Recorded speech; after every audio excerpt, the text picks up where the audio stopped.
Hope you all are doing good in your studies. तो आ गया नेक्स्ट पार्ट, जैसे कि आपको पता है यहाँ पे मैं करवा रही हूँ आरआरबी एंड नॉर्सेट की प्रिपरेशन बच्चे। तो जो बच्चा इस चैनल पे न्यू है, चैनल को सब्सक्राइब कर दीजिएगा, वीडियो को लाइक कर दीजिएगा एंड शेयर कर दीजिएगा, क्योंकि मैं ऑलरेडी 1190 क्वेश्चन बच्चा करा चुकी हूँ और मैं रेगुलरली 3 महीने से ये सीरीज डाल रही हूँ। रेगुलरली ये वीडियो आती है, मैंने एक भी दिन मिस नहीं करती हूँ accept Sunday.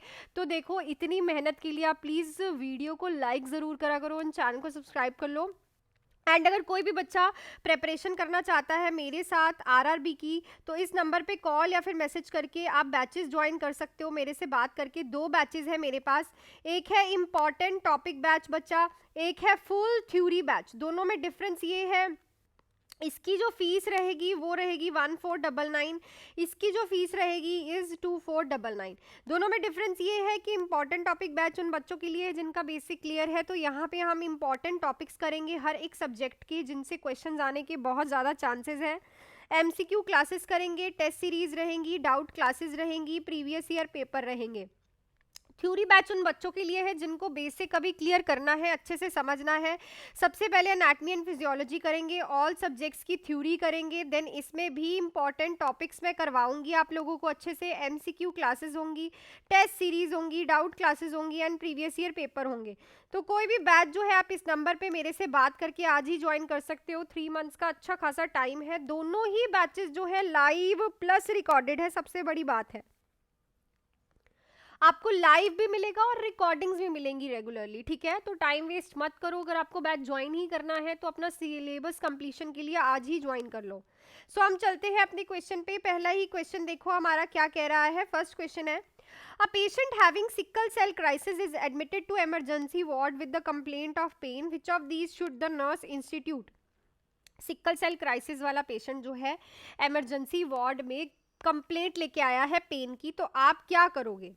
Administer analgesic as per order, assess the patient to walk, elevate foot end of the bed, provide nasal oxygen therapy। देखो, सिकल सेल क्राइसिस में क्या होता है, जो ब्लड वेसल्स होती है ना बच्चे, वो हो जाती है ब्लॉक। ब्लॉक कैसे होती है कि जो सिकल सेल्स होते हैं ना, वो वहाँ पे आके एग्रीगेट हो जाते हैं, इकट्ठे हो जाते हैं, वहाँ पे ब्लॉकेज क्रिएट कर देते हैं, जिसकी वजह से ब्लड तो हो गया बंद, स्टॉप हो जाएगा।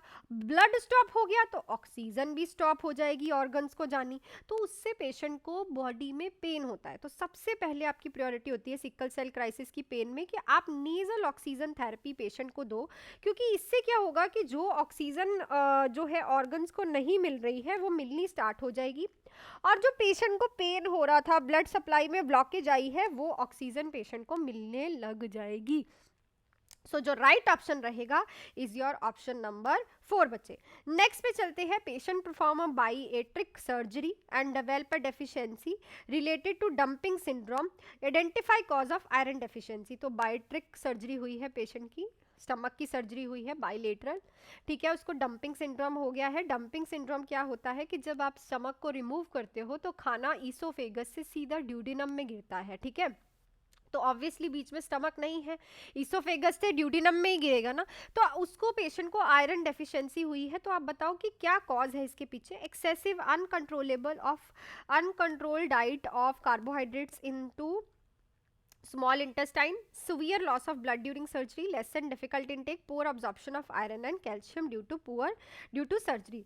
तो देखो, अब आयरन और B12 की अब्जॉर्प्शन के लिए आपको इंट्रिंसिक फैक्टर चाहिए, पैराइटल सेल्स चाहिए, चीफ सेल्स चाहिए, अब वो तो स्टमक में होते हैं, स्टमक तो प्रेजेंट ही नहीं है, तो आयरन की अब्जॉर्प्शन बच्चे कैसे होगी। तो आयरन की अब्जॉर्प्शन नहीं होती, तो इन पेशेंट्स में हमें आयरन और B12 की डेफिशिएंसी देखने को मिलती है, साथ ही के साथ कैल्शियम की डेफिशिएंसी भी हमें देखने को मिलती है। और ये इसका साइड इफेक्ट होता है, हमें लाइफ टाइम पेशेंट को सप्लीमेंट्स देने पड़ते हैं। साइड इफेक्ट कैरी हूँ इसकी है ही ये प्रॉब्लम, हमें लाइफ टाइम पेशेंट को सप्लीमेंट्स देने पड़ते हैं।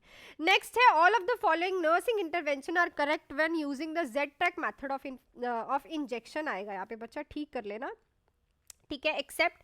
तो इनमें से एक मेथड को छोड़ के सारे मेथड जो है जेड ट्रैक मेथड इंजेक्शन लगाने में यूज करते हैं। सो ऑप्शन है, prepare the injection site with alcohol, use a needle that at least 1 inch long, aspirate for blood from injection, रब the site विग्रेसली after the injection. तो कभी भी Z track method का इंजेक्शन यूज करके injection sorry लगा के आपको कभी भी पेशेंट के विग्रसली रब नहीं करना होता, अदरवाइज वो प्रॉब्लम क्रिएट करेगा, ठीक है। जेट्रेन मेथड हम इसलिए यूज़ करते हैं ताकि बैकफ्लो ऑफ द इंजेक्शन ना हो पाए, प्लस जो जेट्रेक मेथड है वो हम इरिटेंट जो होते हैं, मतलब जो आपका आयरन का इंजेक्शन होता है इन इंजेक्शंस के लिए यूज करते हैं।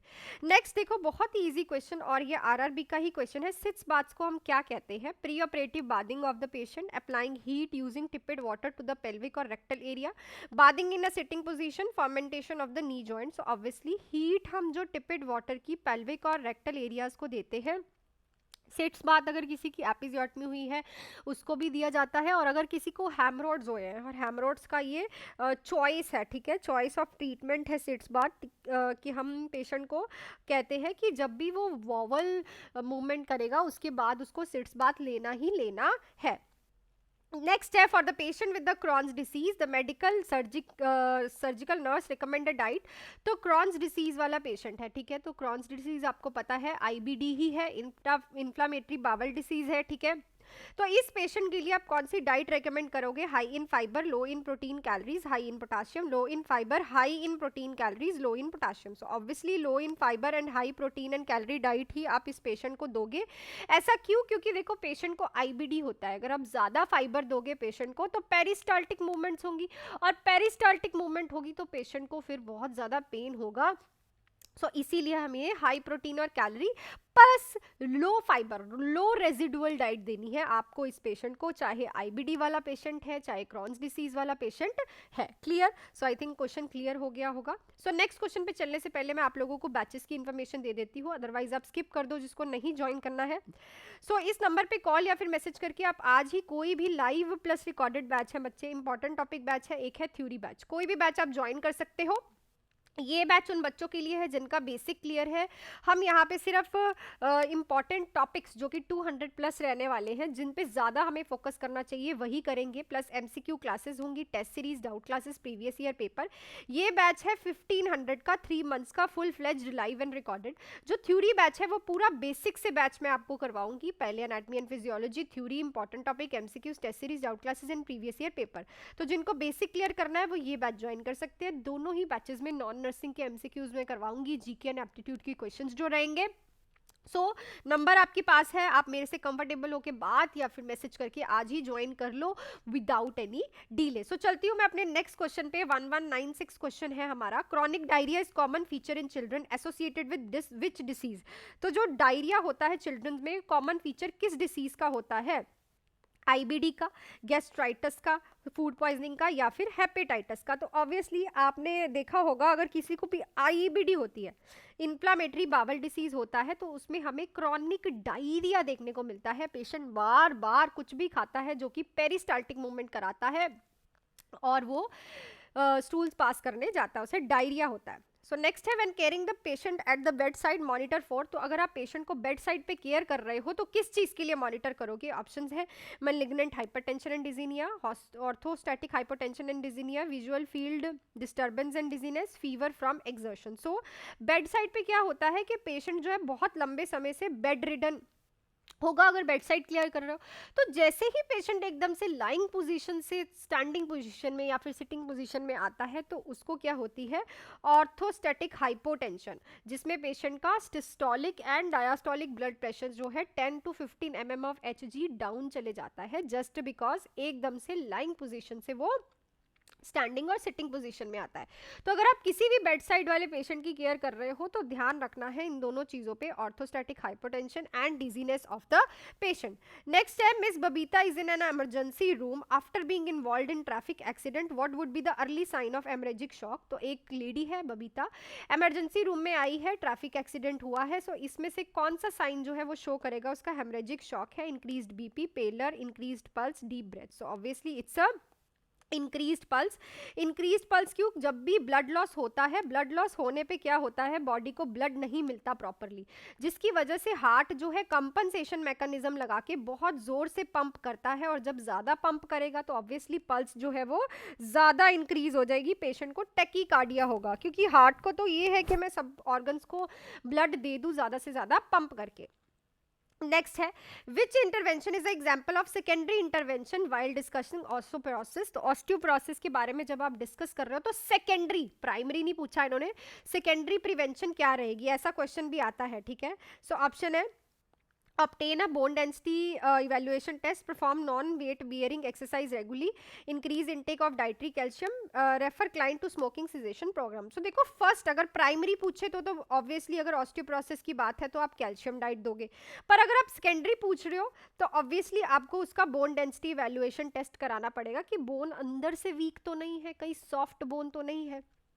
चल, नेक्स्ट है, which of the following stage of labour would the nurse assess crowning. So जो क्राउनिंग होती है, जब बच्चे का सर आपको दिखना शुरू हो जाता है, तो वो कौन सी स्टेज ऑफ लेबर में आपको देखने को मिलता है, first stage, second stage, third stage and fourth stage. तो आपको पता है कि इस क्वेश्चन का आंसर आप लोग मुझे कमेंट सेक्शन में लिख के बताओगे कि कौन सी स्टेज पे आपको बच्चे का सर देखना शुरू होता है। ये 1200 क्वेश्चन है, बच्चा देख लो, 1200 क्वेश्चन हम कर चुके हैं जो रेगुलरली बने हुए हैं। वीडियो को लाइक करिएगा।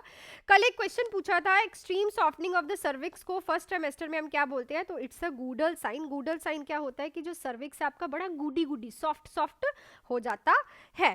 So that's it for this video. Video अच्छी लगी तो वीडियो को लाइक, शेयर एंड सब्सक्राइब कर लीजिएगा चैनल को। एंड अगर कोई भी बच्चा बैचेस ज्वाइन करना चाहता है तो इस नंबर पे कॉल या फिर मैसेज करके आज ही मेरे से बात करके ज्वाइन कर सकते हो। इंपॉर्टेंट टॉपिक बैच या फिर थ्योरी बैच, जो फीस रहेगी इंपॉर्टेंट टॉपिक की इस 1500 फॉर 3 मंथ्स, एक वन टाइम पेमेंट है।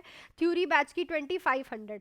तो कोई भी बैच जो है लाइव एंड रिकॉर्डेड है, आप आज ही ज्वाइन कर सकते हो without any delay, non nursing included है। अगर आपका बेसिक क्लियर है तो आप ये बैच ज्वाइन कर सकते हो, अगर आपको बेसिक से पढ़ना है तो ये बहुत ही अफोर्डेबल बैचेस हैं, तो डिले मत करिएगा। सो मिलती हूँ आपको कल की वीडियो में। Till then do hard work, make your parents proud and all the best.